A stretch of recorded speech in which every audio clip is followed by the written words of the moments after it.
ఒరే ఏమరా పిల్లరా నేను వచ్చేలేపు ఎంత సన్నగా అయిపోయారు మీరా? ఒరే కూడు సదనం తింటున్నారంట మీరు టయానికి. మరి ఎడు చేద్దాం అయితే నువ్వు వెళ్ళిన కలిసి మాకు భోజనం సరగలేదు.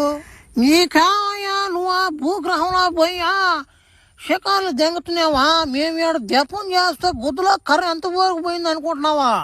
గోసు కూడా మార్చేస్తున్నావు, కొంచెం స్టైల్ కూడా పెంచేస్తున్నావా? ఒరే భలే వాళ్ళు మాట్లాడుతున్నారా మీరా? నేనేమన్నా భూగ్రహంలో ఉప్పు చెక్కలు ఎమ్మి రాలేడా నామాట? మేము కూడా ఆయన ఎత్తుకెళ్ళాక నా తొత్త తీరింది నాకు నామాట. మీరన్నా చెట్ల మీద గుద్దలో దోపుకున్నారు, నేను నా గుర్ర మీద పెట్టుకున్నా వాడి కోసం. మాట్లాడేసాను ఏమనుకోబాక అన్న. నువ్వు ఆ గ్రహంలో పోయి కూడా నువ్వు జపం చేసావు నువ్వా? అబ్బా నువ్వు చిన్నోడు కామన్నా నువ్వా?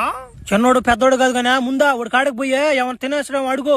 మళ్ళీ వాడికి నైట్ పని ఉంది, వాడు పవర్ తగ్గిపోయిందంటే మళ్ళీ మనకు పవర్ సప్లై అవ్వదు. ఆ వాడికి మంచి తిండి పెట్టండి పోయి. వాడి కడుపులు జాగ్రత్తగా ఉండరు, తట్టాడు బాధ ఏం చేస్తాడు. ఈయన మనకు భయం చెప్తున్నాడు రా, మనమే ఒక డేంజర్ నా కొడుకు అయితే. నేనే బాతుండు.